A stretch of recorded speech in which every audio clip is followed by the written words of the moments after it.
Video ini saya ingin memberi 3 petuah rakyat untuk polisi. Oke, saya tidak merasa mewakili rakyat Indonesia, tapi saya yakin apa yang saya katakan di sini cukup mewakili nurani dan harapan rakyat terhadap polisi.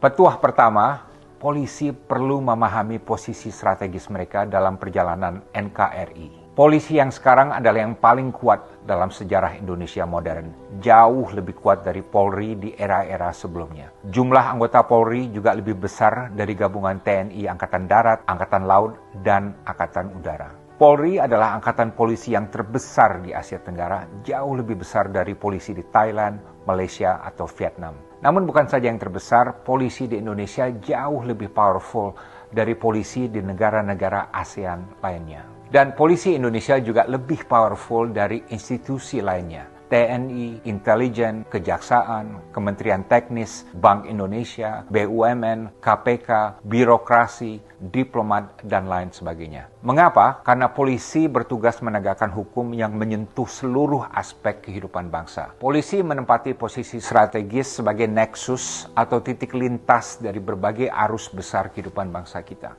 Kalau semua polisi profesional dan bersih, maka bukan keamanan saja yang akan membaik, namun juga kesejahteraan akan tumbuh, keadilan akan menguat, demokrasi akan semakin mapan, reformasi akan melaju, kepercayaan publik akan naik, dan NKRI akan semakin kuat. Sekali lagi, posisi polisi sebagai nexus dari semua dimensi ini melebihi lembaga lainnya. Saya katakan ini bukan untuk menyanjung polisi, justru untuk mengingatkan bahwa kekuasaan yang sangat besar di tangan mereka ini merupakan tanggung jawab dan beban yang luar biasa beratnya. Dan ini harus membuat polisi menjadi humble dalam mengemban tugas dan selalu introspeksi dan mawas diri. Banyak sekali pelajaran sejarah di mana institusi yang tidak bijak dalam mengembang kekuasaan akan jatuh tersandung.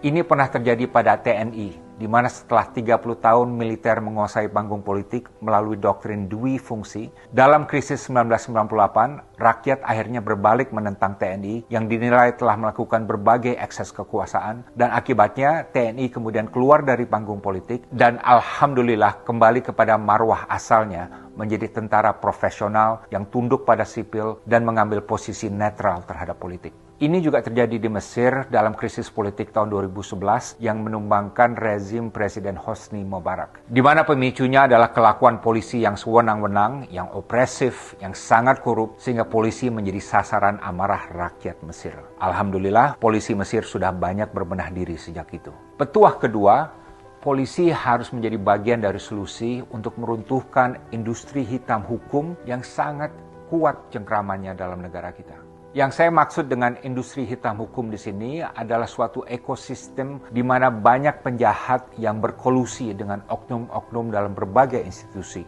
polisi, kejaksaan, peradilan, birokrasi, dan lain sebagainya. Bagaimana caranya melawan industri hitam hukum ini? Banyak cara. Hapuskan stigma yang ada di masyarakat bahwa kalau mau berurusan dengan polisi harus siapkan duit. Jangan ada polisi yang menjadikan hukum sebagai komoditi bisnis yang bisa dijual untuk memperkaya diri. Ingat tauladan pengabdian total yang dicontohkan oleh Kapolri Hugeng Iman Santoso. Begitu hukum bisa dibeli, pasti keadilan akan hancur. Karena yang menang adalah mereka yang bisa membayar paling tinggi. Polisi tidak bisa menerima sogokan atau pemberian apapun dari tersangka atau penjahat. Karena kalau ini terbongkar, oknum polisi dan penjahat pasti akan saling melindungi. Ingat, begitu polisi berkolusi dengan penjahat, maka otomatis polisi tersebut akan menjadi penjahat. Dan ini berarti dia bukan lagi polisi, tapi adalah penjahat yang berjubah polisi.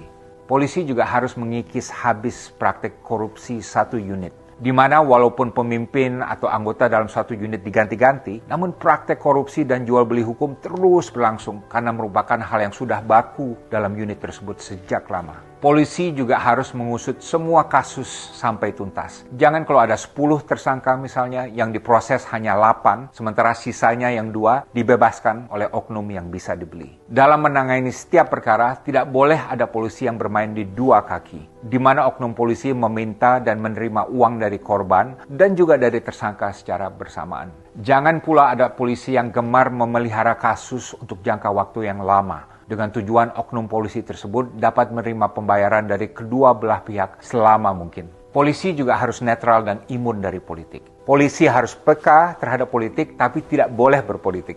Tidak boleh ada polisi yang melobi partai politik untuk mendapatkan promosi jabatan, karena ini pasti akan menimbulkan kolusi yang buruk antara keduanya. Polisi juga harus tegas menepis ajakan parpol manapun untuk membantu mereka dalam kontestasi politik. Singkatnya, mengingat kekuasaannya yang sangat besar, polisi harus netral dan steril terhadap politik. Bersihkan juga sistem rekrut polisi agar 100% berdasarkan meritokrasi. Kalau ada orang yang bersedia membayar ratusan juta, bahkan miliaran rupiah untuk diterima masuk Polri, ini bukan saja tidak wajar, namun juga berbahaya. Karena berarti dia masuk untuk semata-mata mencari kekayaan pribadi, dan seumur karirnya di Polri, dia akan bekerja menjual hukum untuk mencari uang, dan bukan untuk menegakkan hukum dan melawan kejahatan. Peran Propam juga harus dijaga dan bahkan selalu ditingkatkan. Propam itu apa? Propam itu adalah polisinya polisi. Terlepas dari krisis yang menimpa Propam 2 tahun lalu, Propam tetap adalah unit yang paling ditakuti polisi dan umumnya berisi polisi yang cemerlang dan berintegritas. Sistem promosi Polri juga perlu diprioritaskan agar kompetensi dan integritas sama-sama menjadi ukuran utama untuk polisi yang cemerlang. Polisi yang kompeten banyak, tapi polisi yang kompeten dan jujur belum sebanyak itu. Polisi yang mempunyai uang puluhan miliar rupiah dalam rekeningnya, padahal gajinya hanya 20 atau 30 juta rupiah per bulan, ini adalah suatu hal yang tidak wajar. Kecuali ia bisa secara kredibel menjelaskan bahwa hartanya tersebut halal dan dari mana datangnya. Polisi juga harus menerapkan kearifan dalam menegakkan hukum. Polisi harus menjauhkan semua mindset yang otoriter. KUHP yang baru akan berlaku tahun 2026 misalnya, mengandung pasal-pasal yang bisa disalahgunakan sehingga bisa menciptakan situasi sosial yang toksik. Sebagai contoh, kasus yang dulu menimpa musisi Ariel mungkin sesuai dengan hukum yang berlaku, namun pemenjaraan Ariel tidak sesuai dengan rasa keadilan. Di sini kita semua perlu hati-hati untuk menghindari terjadinya kemunafikan sistemik, di mana ada banyak orang yang akan terjerat hukum untuk hal-hal yang sebenarnya ranah pribadi yang bukan urusan pemerintah, sementara penegak hukum yang menjerat mereka juga banyak yang melakukan hal yang persis sama dalam kehidupan pribadi mereka. Petuah ketiga di abad ke-21 dan menghadapi berbagai tantangan yang sangat berat ini, polisi perlu memperkuat sense of purpose-nya. Saya sangat apresiasi program presisi yang diluncurkan oleh Kapolri untuk membenahi Polri. Saya ada usulan tambahan. Sebagai rakyat dan sebagai pembayar pajak, saya menganjurkan agar polisi dapat ditanamkan etos kerja dan jati diri sebagai nation builder. Mengingat posisinya sebagai institusi yang paling strategis menentukan keamanan, keadilan, kesejahteraan, dan demokrasi Indonesia.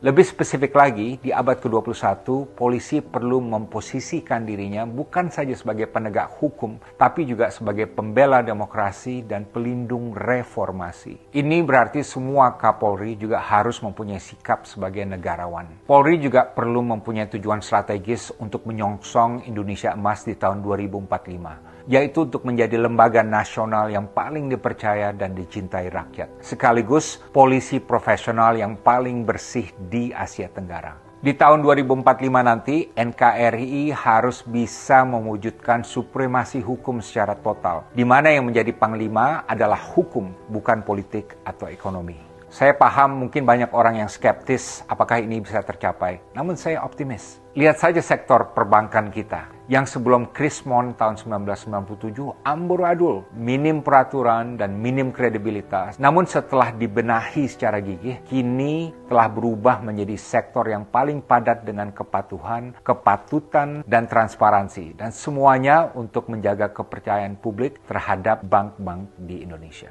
Hal yang sama juga terjadi pada TNI yang sewaktu gejolak reformasi tahun 1998 sempat babak belur. Namun kemudian TNI berhasil berbenah diri sehingga kembali menjadi salah satu lembaga yang paling dihormati dan dipercaya di Indonesia. Saya yakin kalau dilaksanakan secara serius, sistematis, dan konsisten, Polri dapat mencapai semua hal ini dalam waktu satu generasi ke depan. Demikian 3 petuah rakyat untuk polisi. 1. Setiap polisi harus memahami posisi strategisnya dalam perjalanan NKRI dan harus melihatnya sebagai tanggung jawab yang berat. 2. polisi harus menjadi bagian dari solusi untuk meruntuhkan industri hitam hukum yang masih merajalela di negara kita. Dan 3, polisi harus mempunyai etos untuk menjadi nation builder dan berambisi untuk menjadi lembaga yang paling bersih dan paling dipercaya oleh rakyat sewaktu Indonesia Emas 2045 nanti. Kalau Anda setuju, kirimkan pesan ini kepada polisi yang Anda kenal. Kalau Anda polisi dan setuju dengan pesan ini, maka kirimkan kepada rekan-rekan polisi untuk mereka baca dan dengar dan bahas. Dan kalau Anda sebagai polisi ketemu saya di jalan, berikan saya fist bump. Dan boleh juga traktir saya dendeng belado, makanan kesukaan saya. Saya Dino Patijalal, salam Indonesia Emas, salam diplomasi.